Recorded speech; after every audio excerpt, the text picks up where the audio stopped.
Reformation അഥവാ നവോത്ഥാനം എന്ന വാക്കിൻ്റെ അർത്ഥം നിലവിലുള്ള ഒരു സിസ്റ്റം അഥവാ സംവിധാനത്തെ കൂടുതൽ മികവുള്ളതാക്കി തീർക്കുന്ന പ്രവർത്തനമാണ്.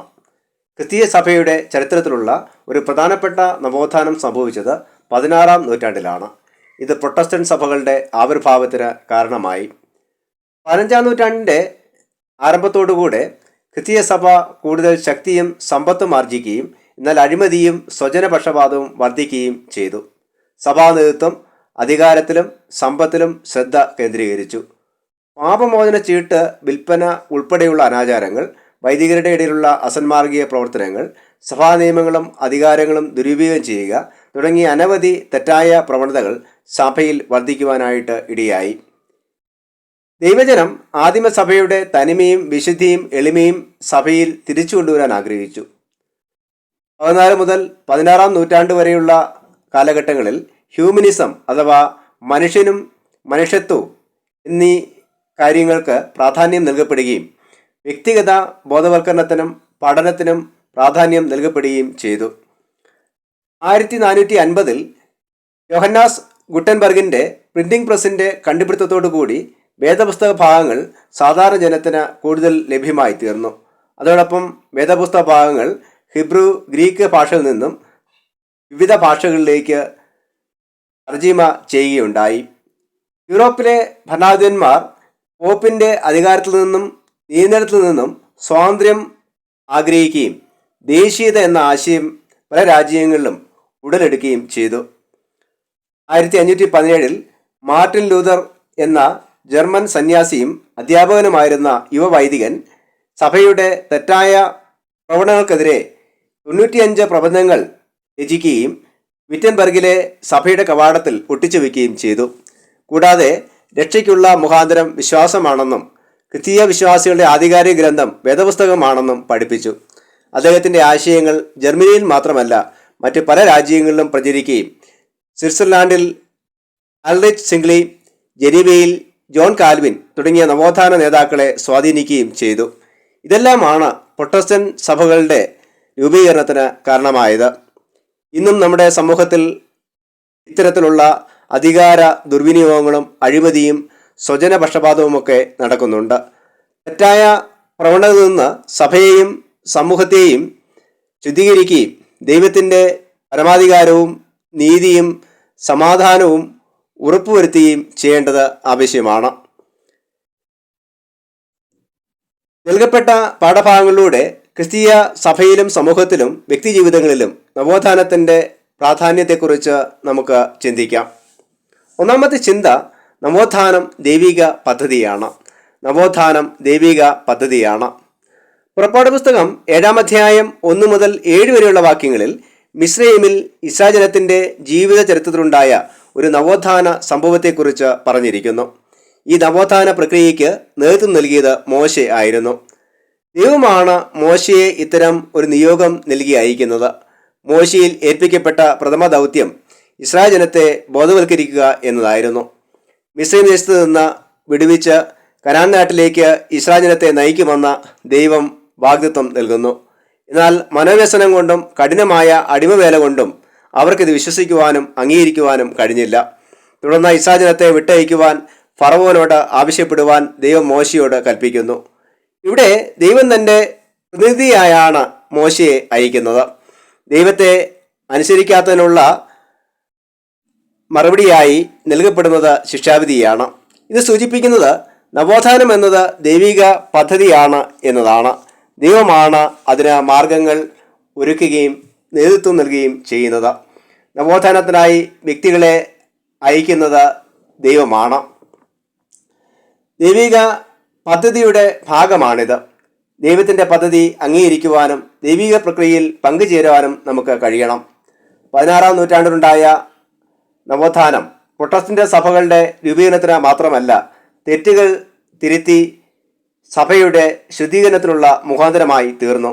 ഇന്നും അധികാര ദുർവിനിയോഗവും സാമ്പത്തിക നേട്ടങ്ങളെ ലക്ഷ്യമാക്കിയുള്ള പ്രവർത്തനങ്ങളും സ്വജനപക്ഷപാതവും അടിസ്ഥാന മൂല്യങ്ങളിൽ നിന്നുള്ള വ്യതിചലനവുമെല്ലാം സമൂഹത്തിൽ നിലനിൽക്കുന്നുണ്ട്. ദൈവിക പദ്ധതികളെ ഉൾക്കൊള്ളുവാനും തെറ്റുകൾ തിരുത്തുവാനും മാറ്റങ്ങൾക്ക് സാക്ഷ്യം വഹിക്കുവാനും നമുക്ക് കഴിയണം.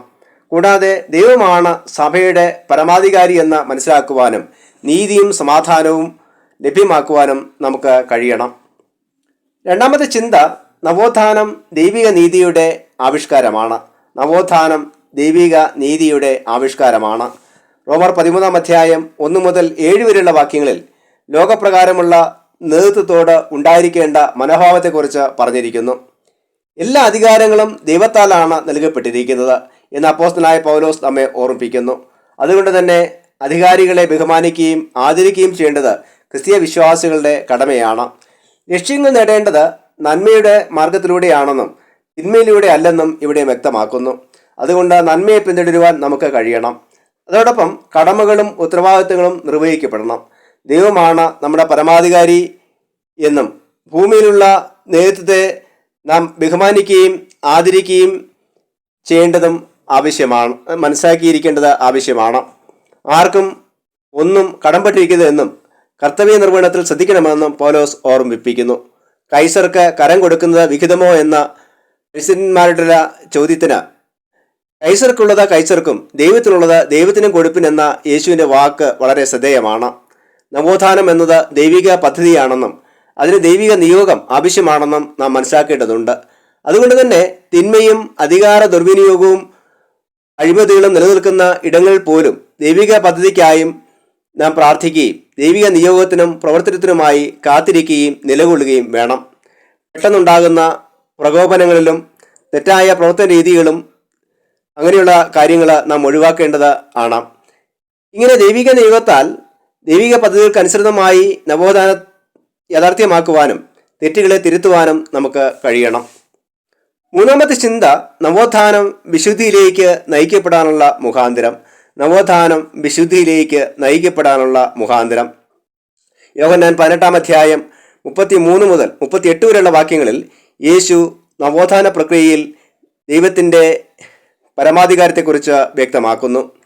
യേശു ഒരു നവോത്ഥാന നായകനായിരുന്നു. യേശുവിൻ്റെ നിയോഗം ദൈവത്താലുള്ള നിയോഗമായിരുന്നു. യഹൂദാ മതത്തിൽ നിലനിന്നിരുന്ന തിന്മ പ്രവണതകളെ തിരുത്തി ദൈവജനത്തെ ബോധവൽക്കരിക്കുകയും സമൂഹത്തെ രൂപാന്തരപ്പെടുത്തുകയും ചെയ്യുന്ന പ്രവർത്തനത്തിലാണ് യേശു ഏർപ്പെട്ടത്. യേശുവിൻ്റെ പ്രവർത്തനങ്ങളും പഠിപ്പിക്കലുകളും യഹൂദ മത നേതൃത്വത്തെ പ്രകോപിപ്പിക്കുകയും ചെയ്യാത്ത കുറ്റങ്ങൾ ആരോപിച്ച് യേശുവിനെ മരണശിക്ഷയ്ക്ക് വിധേയനാക്കുകയും ചെയ്യുന്നു. യേശുവിന്മേൽ ആരോപിക്കപ്പെട്ട കുറ്റം യഹൂദന്മാരുടെ രാജാവാകാൻ സ്വയം പരിശ്രമിച്ചു എന്നതായിരുന്നു. അന്നത്തെ കാലത്ത് ഇസ്രായേൽ രാജ്യം റോമാ ചക്രവർത്തിയുടെ ഭരണത്തിന് കീഴിലായിരുന്നു. അതുകൊണ്ട് തന്നെ സ്വയം രാജാവാകുക എന്നത് റോമാ സാമ്രാജ്യത്തിനും റോമാ ചക്രവർത്തിക്കും എതിരായ കുറ്റമായി കണക്കാക്കിയിരുന്നു. റോമൻ ഗവർണറായിരുന്ന പീലാത്തോസിന് മുമ്പിൽ ഈ കുറ്റമാണ് യേശുവിനെതിരായി ഉന്നയിക്കപ്പെട്ടത്. പീലാത്തോസ് യേശുവിനോട് ഇതിനെക്കുറിച്ച് ചോദിക്കുന്നു. യേശു പറഞ്ഞു, എൻ്റെ രാജ്യം ഐഹികമല്ല എന്നും തനിക്ക് വേണ്ടി പോരാടുവാൻ ലോകപ്രകാരമുള്ള പടയാളികളും സേവകരും ഇല്ല എന്നും യേശു തെളിവായി പറയുന്നു. അതുകൊണ്ട് തന്നെയാണ് യേശുവിനെ വിട്ടയക്കുവാൻ പീലാത്തോസ് ആഗ്രഹിക്കുന്നത്. എന്നാൽ ആവർത്തിച്ചുള്ള യഹൂദ മത നേതൃത്വത്തിൻ്റെ ആവശ്യത്തിന് പീലാത്തോസ് വഴങ്ങേണ്ടി വരുന്നു. തിന്മ വിജയിച്ചു എന്ന് തോന്നാമെങ്കിലും യേശുവിൻ്റെ ഉയർത്തെഴുന്നേൽപ്പിലൂടെ നന്മയ്ക്കാണ് ആത്യന്തിക വിജയമെന്നും ദൈവമാണ് പരമാധികാരിയെന്നും വ്യക്തമാകുന്നു. യേശു നേതൃത്വം നൽകിയ നവോത്ഥാന പ്രക്രിയയിലൂടെ ഉത്ഭവിച്ച സമൂഹമാണ് ക്രിസ്തീയ സഭ. ദൈവത്തിൻ്റെ ഈ നവോത്ഥാന പ്രക്രിയ ഇന്നും ലോകത്തിൽ തുടർന്നുകൊണ്ടിരിക്കുന്നു. നവോത്ഥാനം എന്നത് തെറ്റുകളെ തിരുത്തുന്നതിനും വിശുദ്ധി നിലനിർത്തുന്നതിനുമുള്ളതായിട്ടുള്ള മുഖാന്തരമാണ് എന്ന് നാം മനസ്സിലാക്കേണ്ടതാണ്. നവോത്ഥാനം ദൈവത്തിൻ്റെ പദ്ധതിയാണ്. മനുഷ്യ സമൂഹം ദൈവത്തിൻ്റെ പദ്ധതിയിൽ നിന്ന് വ്യതിചലിക്കുമ്പോൾ ദൈവം വ്യക്തികളെ നിയോഗിക്കുന്നു. ദൈവിക നീതി നടപ്പിലാക്കേണ്ടതിനും നിലനിൽക്കേണ്ടതിനും വളരെ പ്രധാനമായിട്ടുള്ള കാര്യമാണ്. അതുകൊണ്ട് തന്നെ ദൈവിക പ്രവർത്തനത്തിനായി പ്രാർത്ഥിക്കുകയും കാത്തിരിക്കുകയും വേണം. ദൈവവുമായുള്ള ബന്ധത്തിൽ നിലനിൽക്കാനുള്ള മാർഗം വിശുദ്ധിയാണ്. വിശുദ്ധിയിലേക്ക് നയിക്കപ്പെടാനുള്ള മുഖാന്തരമാണ് നവോത്ഥാനം. ഈ നവോത്ഥാനം സമൂഹത്തിലും സഭയിലും മാത്രമല്ല വ്യക്തി ജീവിതങ്ങളിലും യാഥാർത്ഥ്യമാക്കപ്പെടണം. അതിന് ദൈവം നമ്മെ സഹായിക്കുമാറാകട്ടെ. ആമേൻ.